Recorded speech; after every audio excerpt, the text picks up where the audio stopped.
는 집으로 향했다.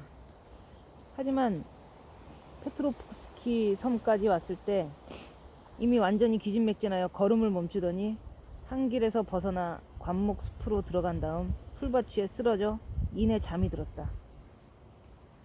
병적인 상태에서 꿈을 꾸는 이례적일 만큼 입체적이고 선명하며 또 현실과 굉장히 유사하다. 때로는 기괴한 광경이 펼쳐지기도 하지만 상황과 그 모든 것이 전개되는 과정은 너무나 그럴듯할 뿐만 아니라 너무나 섬세하고 예기치 못한, 그러면서 그 광경을 예술적으로 완성해 주기에 충분한 디테일로 가득 차 있기 때문에 설령 꿈을 꾼 자가 푸시킨이나 드르케네프 같은 예술가일지라도 생시에는 상상조차도 할 수 없었던 것이었다. 이런 꿈, 이런 병적인 꿈은 항상 오랫동안 기억되어 인간의 교란되고 흥분한 조직에 강렬한 인상을 남긴다. 라스콜리니코프는 무서운 꿈을 꾸었다. 고향 소도시에 살던 무렵 어린 시절에 꿈이 나왔다.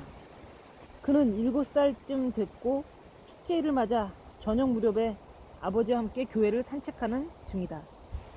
날이 흐리면서도 숨막힐 듯 후덥지근하고 장소는 그의 기억 속에 남아있는 모습과 완전히 똑같다.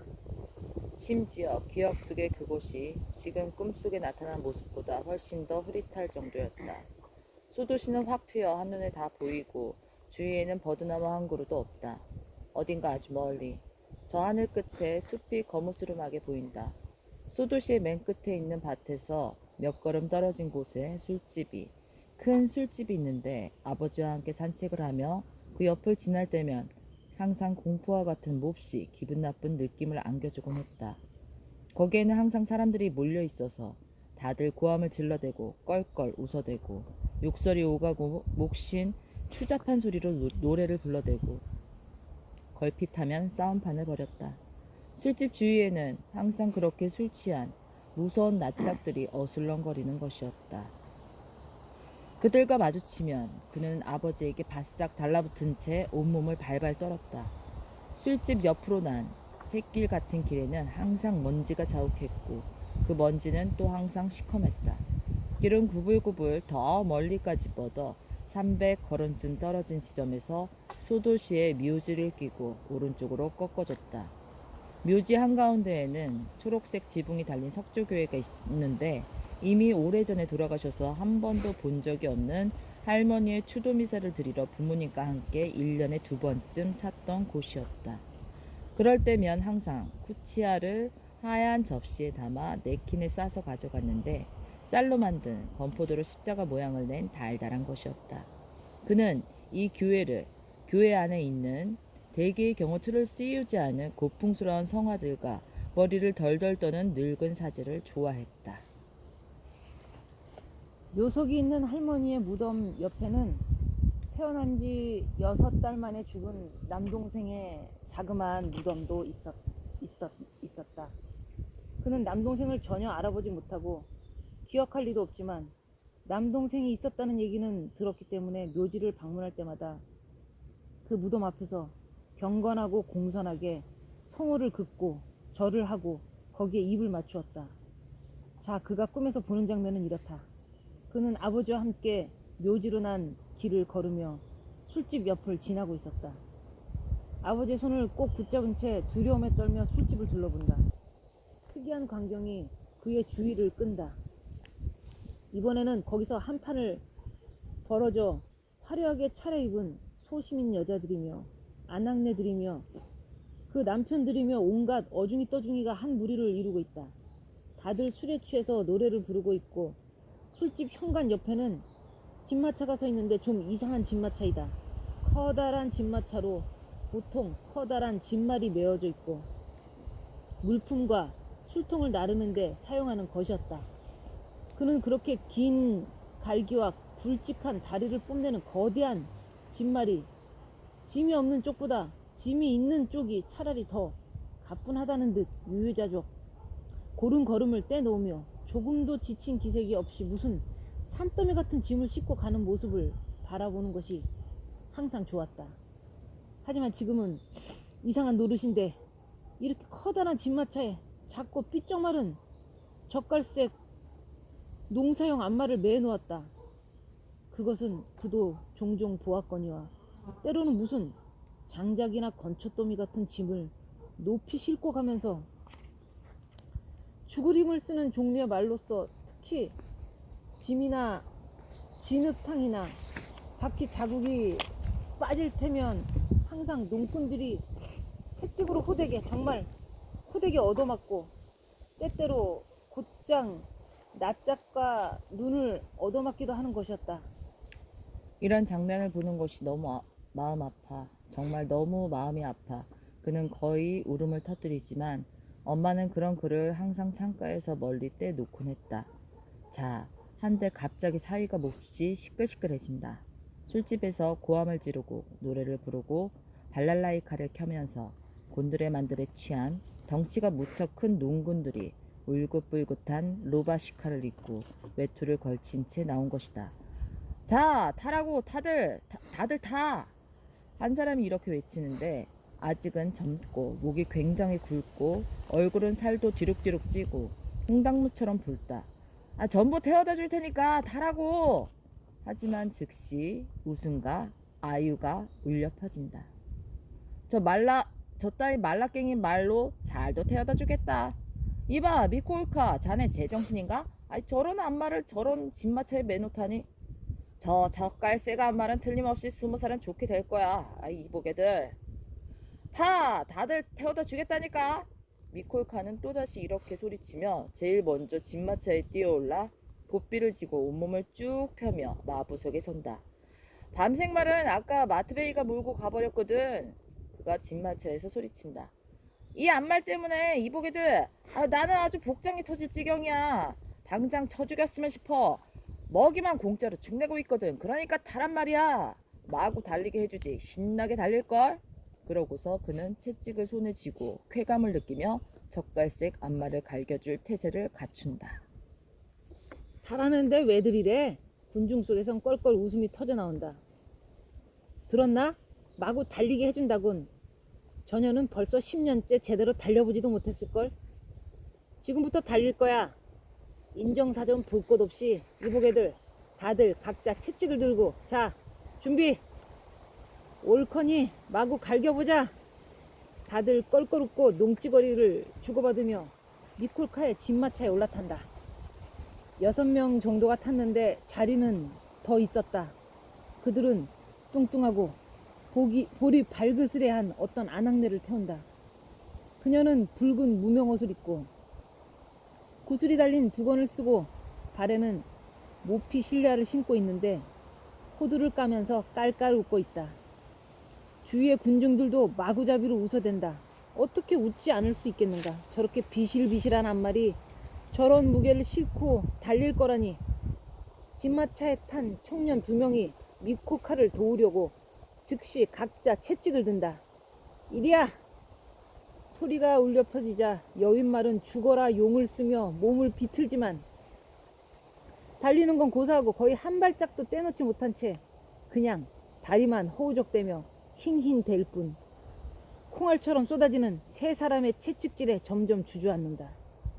집마차와 군중 사이에서는 웃음소리가 한층 더 커지지만 미콜카는 화를 버럭 내고 자기 분을 못 이겨 채찍을 더욱더 힘을 가하는데 꼭 앞말 위로 휘두른다.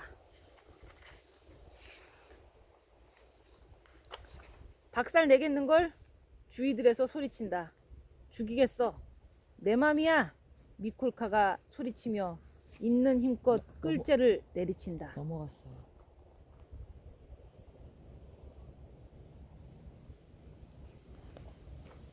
중급.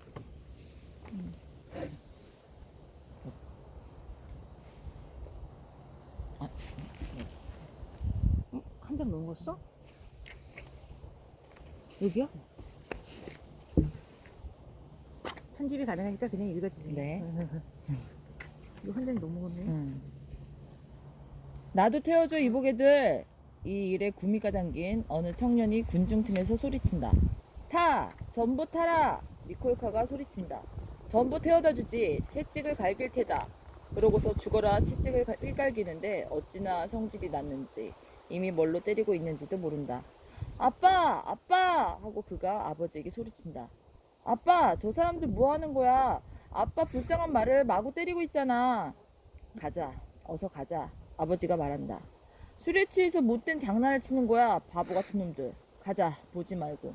그러고서는 그를 데려가려고 하지만 그는 아버지의 손을 뿌리치고 말을 향해 정신없이 달려간다. 하지만 불쌍한 말은 이미 상태가 나쁘다. 숨을 헐떡이며 걸음을 멈추었다가 또다시 몸을 비트는 것이 쓰러지기 일보 직전이다. 죽을 때까지 갈겨라! 미콜카가 소리친다. 기양지사 이렇게 된걸 제대로 갈겨주마! 아니 하늘이 무섭지도 않나 이 망할 놈아? 군중 속에서 한 노인이 이렇게 외친다. 저런 말이 저만한 짐을 나르는 꼴은 본 적도 없군. 다른 사람이 덧붙인다. 정말 돼지게 할 참이야? 또 다른 사람이 소리친다. 그냥 내버려 둬. 내 맘이야. 나는 내 맘대로 한다. 더 올라타라. 다들 올라타. 반드시 달리도록 하겠어. 갑자기 커다란 웃음이 일제히 터져 나오면서 모든 사람들의 소리를 삼켜버린다. 암말은 점점 더 거세지는 채찍질을 참지 못하고 기진맥진한 채 뒷발질을 치기 시작했다. 노인도 참지 못하고 희죽 웃는다. 정말 그럴 만한 것이 저렇게 비실비실한 암말 주제에 뒷발질까지. 군중 속에서 청년 2명이 또 채찍을 하나씩 얻어와 말 옆에서 후려치고 달겨든대. 각자 자기가 있는 쪽에서 말이다. 전연의 낯짝을 눈을 가겨 눈을. 미콜카가 소리친다. 자 노래 부르자 이보게들. 진마차에서 누군가가 소리를 치자 진마차에 탄 사람들이 전부 맞장구를 쳐준다. 질펀한 노래가 울려 퍼지고 탬버린이 짤랑이고 후렴으로 휘파람이 따라 나온다. 안악내는 호두를 까며 깔깔 웃어댄다. 그는 말 옆으로 달린다. 앞으로 달려나간다. 말에 눈을 정통으로 얻어맞은 것이 보인다. 그는 운다. 가슴이 울컥하면서 눈물이 쏟아진다. 후려치는 채찍 하나가 그의 얼굴을 스치지만 느끼지도 못한 채 손을 비비고 울부짖으며 고개를 내저으며 이 모든 작태를 꾸짖는 턱수염이 허옇게 기른 허연 노인에게 달려든다. 한 아낙네가 그의 손을 붙잡고 데려가지만 뿌리치고 다시 말에게 달려든다. 말은 이미 마지막 남은 힘을 모아 한 번 더 뒷발질 치기 시작한다. 이 망할 것 같으니. 미콜카가 분에 차서 고함을 지른다. 그는 찻집을 집어던지고 몸을 숙여 진마차의 밑바닥에서 길고 굵직한 끌채를 꺼내 양손으로 그 끝을 잡고 힘껏 젓갈색 앞말 위로 휘두른다. 박살내겠는걸. 주위에서들 소리친다. 아 죽이겠어. 내 맘이야. 미콜카가 소리치며 있는 힘껏 끌채를 내리친다. 둔탁한 타격 소리가 울려 퍼진다. 전현을 후려치라고. 왜들 가만히 서 있는 거야? 군중 속에서 몇몇 목소리가 이렇게 외친다.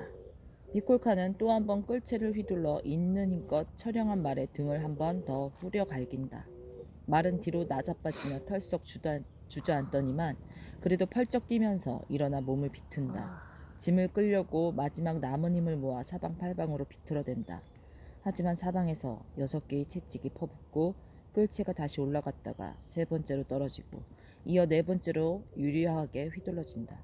미콜카는 단번에 숨통을 끊어놓지 못하자 숫제 미쳐 날뛴다. 끈질긴데. 주위에서들 소리친다. 이제는 틀림없이 뻗을 거야. 이보게들. 전혀는 이제 끝장이야. 군중 속에서 신이 난 어느 구경꾼이 외친다. 아 도끼로 쳐야지. 단숨에 치우란 말이야. 또 다른 사람이 외친다. 에이 주둥이 다쳐. 비키지 못해? 미콜카는 광포하게 고함을 지르며 끌채를 내던지고 다시 진마차 안으로 몸을 숙여 쇠 지렛대를 끌고 나온다. 조심해! 그는 이렇게 소리치며 최후에 발악을 하듯 불쌍한 말을 후려친다. 일격이 가해지자 앞말은 휘청거리며 털썩 주저앉더니 몸을 움찔 비틀려고 하지만 쇠 지렛대가 또다시 거세게 등을 쿵 하고 내려치자 내 다리가 단숨에 꺾인 듯 땅바닥으로 쓰러진다. 끝장을 봐야지. 미콜카는 이렇게 외치더니 앞뒤를 잃은 사람처럼 진마차에서 펄쩍 뛰어내린다. 역시나 술에 취해 얼굴이 시뻘겋게 된 청년 몇 명이 채찍이든 지팡이든 끌채든 닥치는 대로 손에 쥐고서 숨이 넘어가는 듯 앞말 쪽으로 달려간다. 미콜카는 옆쪽에 서서 쇠 지렛대를 들고 할 일 없이 등을 후려치기 시작한다. 앞말은 얼굴을 앞으로 뻗은 채 괴롭게 숨을 내쉬며 죽는다. 숨통을 완전히 끊어놨어. 군중이 외친다. 그런데 전혀는 왜 달리지 못했던 걸까? 내 맘이라니까. 손에 쇠지렛대를 들고 눈에 핏발을 잔뜩 세운 채 미콜카가 소리친다. 서 있는 모양새가 더 이상 때릴 상대가 없어 아쉽다는 투이다. 자넨 정말 하늘 모르는 작자군. 알만해. 군중 속에선 이미 많은 목소리들이 이렇게 외친다. 헌데 불쌍한 소녀는 이미 제정신이 아니다. 비명을 지르며 군중 속을 뚫고서 젓갈색 앞말에게 달려가 숨이 끊어진 말의 피투성이 얼굴에 입을 맞추고 그 눈과 입에 입을 맞춘다. 그러고 나서 갑자기 펄쩍 뛰고 미친 듯 흥분해서는 두 주먹을 불끈 쥐고 미콜카에게 달려든다. 바로 이 순간 진즉부터 그의 뒤를 쫓고 있던 아버지가 마침내 그를 붙잡아 군중 속에서 데리고 나간다. 가자꾸나. 그가 말한다. 집에 가자. 아빠, 저 사람들은 왜 불쌍한 말을 죽여버렸을까? 그는 흐느껴 울지만 숨이 막히는 바람에 죄어드는 그의 가슴 속에서 터져나오는 말은 절규가 되어버린다. 술에 취해서 못된 장난을 치는 거야. 우리 일이 아니다. 가자. 아버지가 말한다. 그는 아버지를 두 손으로 껴안지만 가슴이 죄어온다. 숨을 돌리고 비명을 지르고 싶지만 잠에서 깨어난다. 온몸이 땀에 흠뻑 젖고 머리카락마저 축축해진 채 숨을 헐떡이면서 잠에서 깬 그는 공포에 사로잡혀 몸을 일으켰다. 다행이다. 꿈이었구나. 나무 밑에 앉아 숨을 깊이 들이쉬며 그가 말했다. 하지만 대체 왜 이럴까? 열병이 나는 건 아닐까? 무슨 꿈이 이렇게 추하다. 그는 온몸이 만신창이가 된 느낌이었다. 마음은 심란하고 어두웠다. 그는 팔꿈치를 무릎에 올려놓고 양손으로 머리를 감쌌다. 맙소사. 그가 부르짖었다. 설마 내가 정말로 도끼를 들고 사람의 머리를 내리치게 될까? 설마 그 두개골을 박살내려는 걸까? 끈적끈적하고 따뜻한 피 위로 미끄러지며 자물쇠를 부수고 도둑질을 하고 벌벌 떨 것인가? 온통 피범벅이 된 몸을 감춘 채 도끼를 들고 맙소사. 설마? 이 말을 하며 그는 사시나무 떨듯 벌벌 떨었다. 대체 나는 왜 이러는 걸까? 그는 다시 몸을 일으키며 소스라치게 놀란 듯 생각을 이어갔다. 내가 그것을 견뎌내지 못하리라는 것쯤은 알고 있었잖은가. 그러면서 왜 지금까지 나 자신을 괴롭혔던 것일까? 어제만 해도 저 시험 삼아가 봤던 어제만 해도 내가 참아내지 못할 것임을 절실히 깨닫지 않았던가. 한데 이제 와서 또 왜 이러는 걸까? 왜 아직도 주저하고 있을까? 어제만 해도 계단을 내려오며 이건 비열하다, 더럽다, 천박하다, 정말 청박하다 라고 내 입으로 말하지 않았던가. 맨정신으로는 생각만 해도 메스껍고 소름이 돋는다. 아니, 나는 견디지 못할 것이다. 견뎌내지 못할 거야. 이 모든 계산에 어떤 회의도 없으리라. 그럴지라도 요 한 달 동안 결정된 이 모든 것이 대나처럼 분명하고 대수학처럼 오를지라도 말이다. 맙소사. 어쨌거나 나는 결단을 내리지 못할 것이야. 견뎌내지 못할 것이야. 견뎌내지 못할 거야. 그런데도 대체 왜 지금까지? 그는 자리에서 일어나더니 이곳까지 들어온 것이 의아스러운 듯 놀라워하며 주위를 둘러보다가 티 다리를 향해 걸었다. 얼굴은 창백하고 눈은 활활 타오르고 사지에는 기운이 쭉 빠졌지만 숨쉬는 것은 갑자기 한결 더 가벼워진 것 같았다. 그토록 오랫동안 자신을 짓눌러온 저 무서운 짐을 이미 던져버렸다는 느낌이 들어 갑자기 마음이 가볍고 편안해졌다. 주여, 그는 기도를 했다. 저에게 저의 길을 보여주십시오. 그러면 저는 저 빌어먹을 저의 몽상을 단념하겠습니다. 다리를 건너며 그는 조용하고 차분한 마음으로 네바강을 빛나는 붉은 태양의 빛나는 석양을 바라보았다. 몸에 기운이 없음에도 어떤 피로감도 느끼지 못했다. 그의 가슴 속에서 한 달 내내 골마온 종기가 갑자기 터진 것 같았다. 자유, 자유. 이제야 그는 저 주문과 마법과 현혹, 홀림에서 더 자유로워진 것이다. 훗날 그가 이 무렵을 또 요 며칠간 자기에게 일어났던 모든 일을 순간순간 이것저것 하나하나 떠올렸을 때 항상 미신에 사로잡힐 만큼 충격을 안겨주는 정황이 본질적으로 별로 특이하지는 않으나 나중에는 계속 그의 운명에 있어 어떤 계시처럼 여겨진 정황이 하나 있었다. 바로 이런 정황이었다.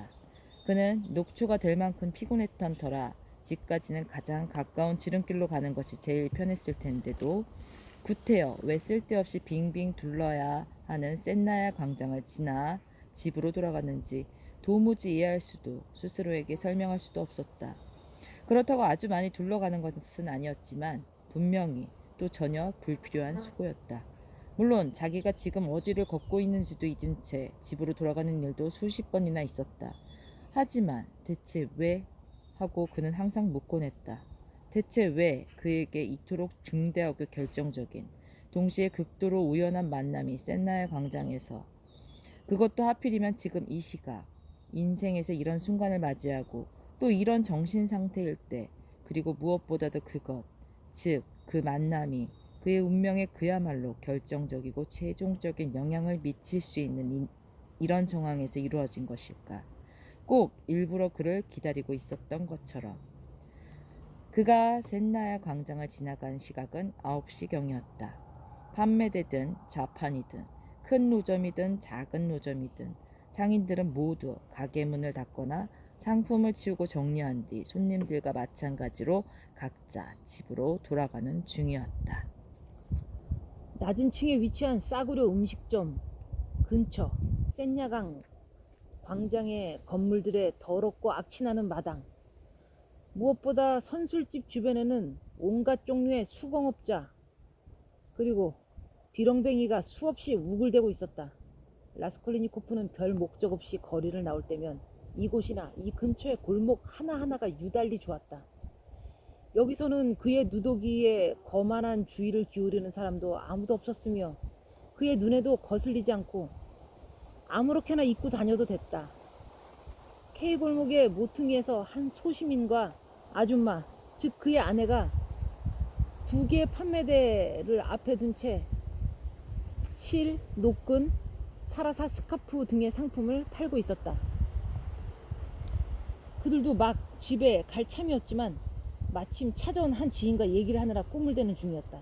그 지인이 바로 리자베타 이바노브나, 혹은 보통 그냥 리자베타라고 부르는 노파 알뇨나 이바노브나의 동상이었다. 그 노파가 곧장 14등간의 미망인이자 전당포 주인으로서 이제 라스콜리니코프가 시계를 전당 잡히고 시험삼아 가보았던 노파였다. 그는 이미 오래전에 리자베타에 관한 모든 것을 알고 있었다. 그녀 쪽에서도 그를 대충은 알았다.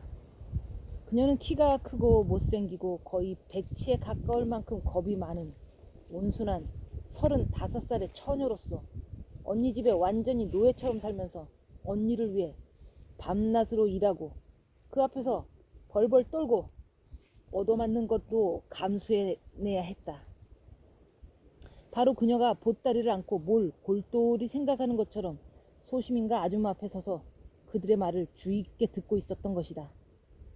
그들 쪽에서는 유달리 열을 올리며